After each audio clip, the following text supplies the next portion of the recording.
I am here with Ellie again, hidden in Sofia. Check out her Instagram if you like urban photography, and if you don't, check it out too. This time we will test a different format on the channel, which is me reacting to online fecal matter.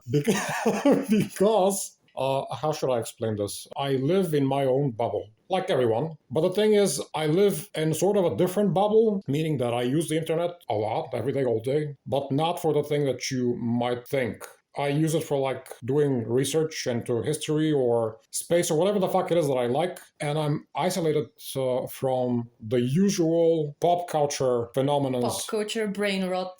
Yeah, of whatever the day. you want to call it. Yeah, of the day. So I basically use my own brain rot when I browse the internet. And this time we wanted to try and break me out of my bubble by her telling me what's popular, what's trendy, and me, both of us, reacting to it. This is going to be TikTok content, is it?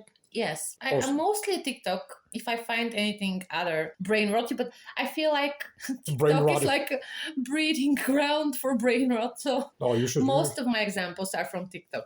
You should check out Twitter. Oh, yeah. I have always veered away from it. I don't know why. Maybe I'm sensing because it's full of Nazis. Anyway. Yes, anyways. We digress. So this is basically her exposing me to pop culture content from TikTok and both of us reacting to it with me having the perspective of never having heard about this crap before. Yes, and that is why I think your reaction is going to be priceless. And I just can't wait to see it. Okay. My body is ready. Mm-hmm. Prepare yourself for trauma. Ain't no trauma. Okay. Anyways, I'm going to react this time so that so it can at least look like I'm objecting. Okay.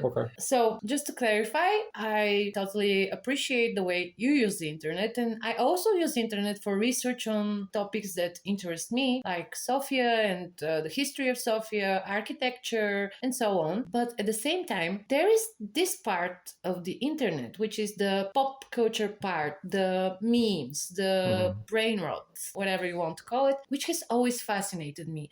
And maybe I just feel like an armchair philosopher that's trying to gain insight into people's brains, into people's psyche. I don't know, but as to why they're so stupid? Maybe. Oh, but it's stupidity is just a blanket term. Mostly I think it just fascinates me because it is interesting why these things are becoming so popular. And I think, and I'm going to try to show you that, in my opinion, there are some deeper reasons for that. So let's move on. The topic of today is, ready? Okay. Drum roll. Yeah, I am. Italian brain rot. Oh, okay. Okay, have you heard about it? I've never heard about it, but the other day I think I sent you a video of Italian feminists yelling on the square about the juicy vaginas. Vulva piena di fluidi! I found out about this video that you sent me, and now that I did some research about Italian brain rot, I instantly connected them both. But anyways, what is Italian brain rot? So I'm going to just read you the definition from Brain Rot Wiki, because there is a special wiki site. I don't think it's connected to Wikipedia, but it's like a wiki fan page for brain rot. But I thought it was like that when you call it Italian brain rot, it's how you called it, but it's actually a genre or something? It is a genre. I mean, it is very recent. It appeared in January this year. Okay. So this is what they generally call it. Okay. But you see why. So the definition so far is Italian brain rot is a series of surrealist internet memes that emerged in early 2025, as I told you, characterized by absurd photos of AI-generated creatures with pseudo-Italian names. And let me tell you how I found out about this thing. So I think I'm curating my algorithm, but apparently, as I said, since brain rot has a certain deadly fascination for me, so TikTok shows me a lot of popular, trendy brain rot content and memes and so on. And so suddenly I started seeing videos and mentions of, I'm going to try to make my best impression, ballerina cappuccina. And I was just perplexed, like, what is this? And then I started seeing the related image, which is a cup of cappuccino with ballerina legs. Oh, this is better. I thought you were going to say that like it's a capuchin monkey. No, ballerina. ballerina cappuccino. And the funny part is that it's spoken in a very stereotypical Italian way. And this was the first thing that popped up on my feed. And then I started seeing more of these things. So there was just tralalero, tralala. What is that supposed to be? This is a shark. Okay. The head of a shark. She has Nike sneakers on. Okay. And then I found out about tung tung tung. What the fuck is this? Wait, let's get to the previous one for a second. Okay. Did you say tra-la-la? Yes, tralalero, tralala. And this is a shark? It's a shark. Like yeah. the animal? The animal shark, yeah. So how... Oh, excuse me, I'm looking at my notes. It's a 3-legged shark. That's what I was going to ask. How does it have sneakers if it's a shark? Oh, it has legs, apparently. Yeah. I have to say that I've seen more videos talking about it than the actual videos with the AI animals. But the principle is they combine animals with different everyday objects or some absurd combinations. They do some absurd combinations.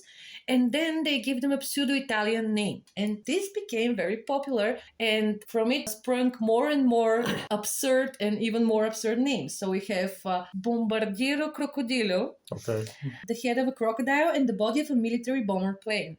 We have also Lirili Larila, which is a cactus elephant hybrid wearing sandals. Okay. So this thing got so popular. It first appeared, the first one was Tralalero Tralala, and from it sprung numerous more. And this happened in January. This is when the shark appeared. And then in March, it really took off. And now people from different countries are making their own iterations of this. And that is why I wanted to show you a video, but I'm going to do it afterwards. But I'm going to just mention a Bulgarian version of it, which was fucking hilarious to me. So I found a Bulgarian version, which had a character named... No, but close enough. I mean, the content in it is very close to what you said, but the name is Chiuftazi ragazzi. Also, they made it Bulgarian/Italian. Yes, this thing is growing and it's changing. So at first they were just using English words, but now people from different countries are using their own words. I can give you a new one. From ragazzi chiuftazi, you can get chiuftazi tashatzi. Or tashatzi ragazzi. Tashatzi ragazzi, yeah. This is even better. And so there is a huge list. So in a matter of months, people have created so many of these characters. And it's not only that. It's not that they're just creating these characters. There was also Cappuccino Assassino.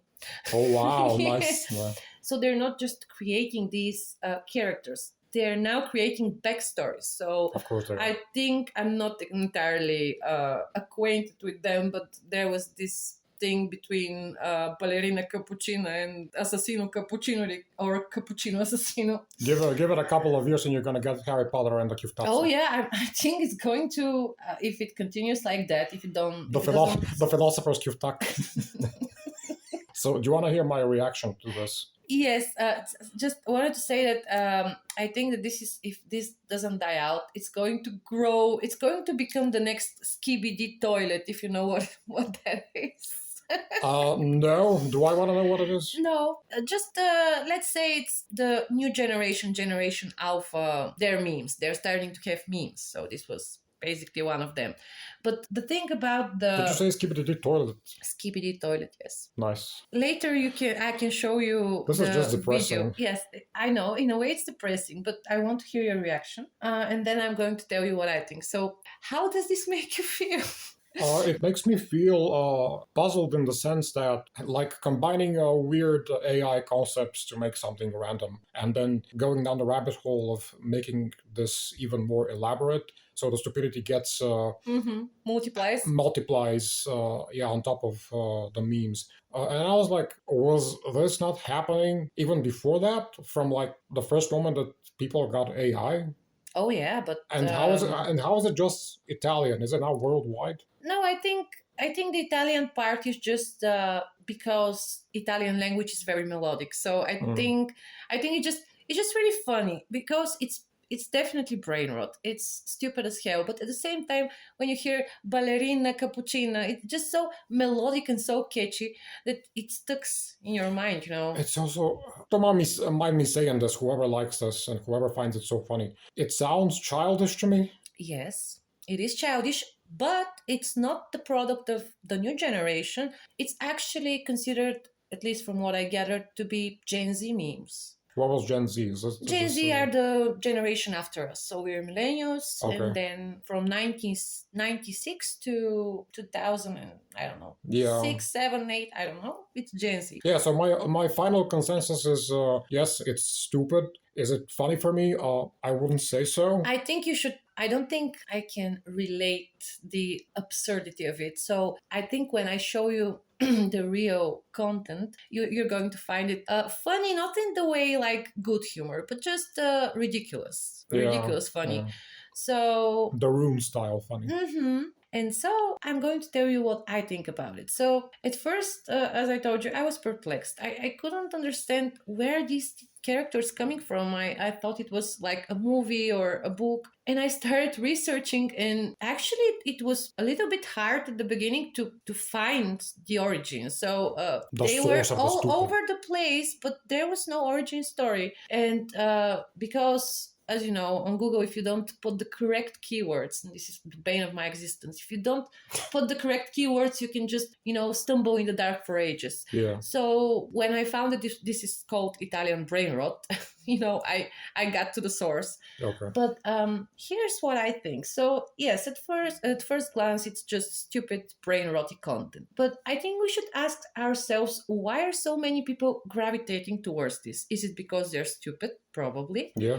But at the same time, I think this is like a larger trend which can tell us something about the state of people, the way they're feeling right now. And I think that maybe this is a reach, maybe it's a reach, but I think this can be related back to Dadaism. Because if you think about Dadaism, yes, I know it sounds absurd, but if you think about Dadaism, not that I know too much about it, but from what I know, it came as a reaction against the social climate, the constant wars. So people decided like that any art movement, basically. Yes, so people decided that the only ways that they can channel their anger at the absurdity that is happening is to create even more absurd art. And in a way, this is the modern version of it, because most of the people don't have the time or the desire to take up art. Or do something, because it's harder, it takes time. But AI in a way democratized things, and so it's very easy for people to create what they're thinking about, what's in their head, the images in their head. And so I think that what's happening now is a reaction towards the social and political climate, because again, we have wars, we have absurd things happening all over the world, we have Trump, for instance.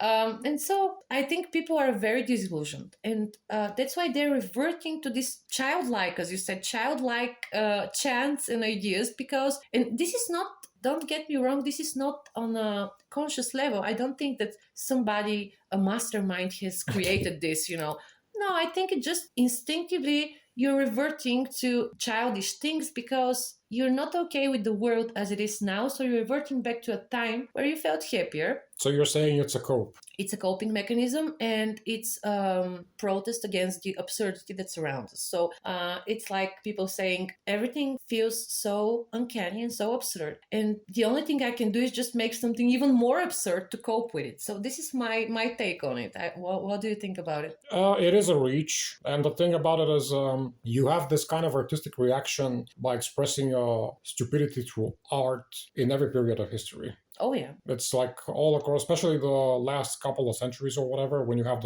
I think this is the whole case with modern art. Mm-hmm. The classical style of art is trying to depict reality as realistically as you can. Then modern art says, how about no? Fuck this. We are going to splinter down reality into its basic elements to see what's inside in a way. And you get stuff like Jackson Pollock's painting of splashing buckets of paint on a fucking canvas that's 2 meters long or whatever. It's the same kind of reaction. You basically simplify things first as a cope, and second as a way of a more complex analysis of what you have about you. Because simplifying things is not always inherently simplifying it. Maybe you're just breaking down what's in front of you into its basic elements to understand it better.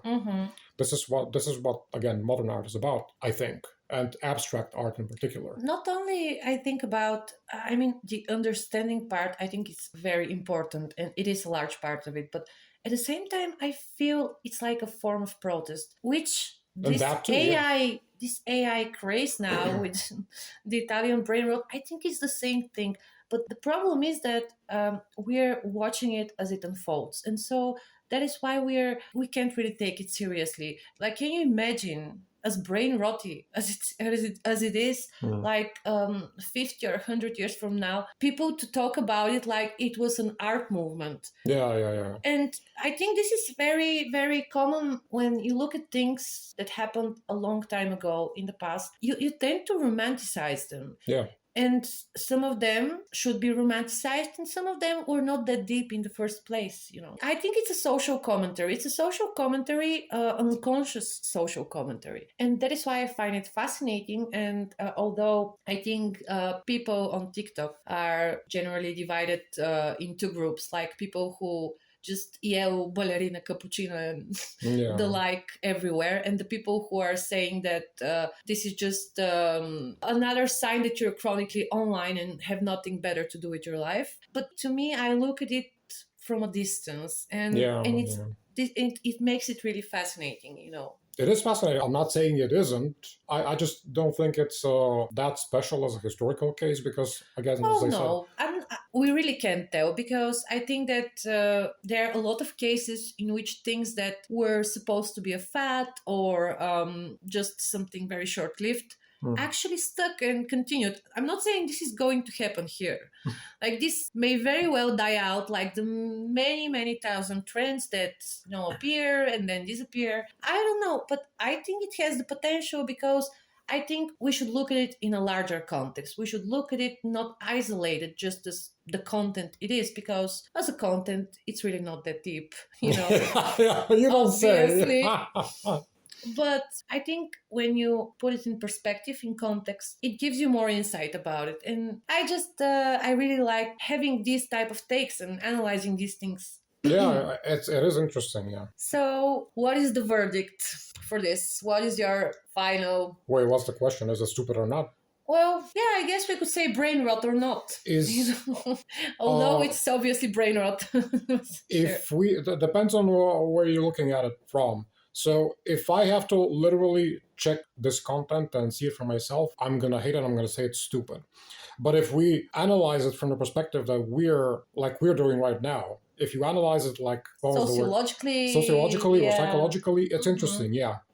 If you look at it through the academic lens, fine, it's interesting. But if I have to look at memes myself, I'm just going to kill myself. Okay.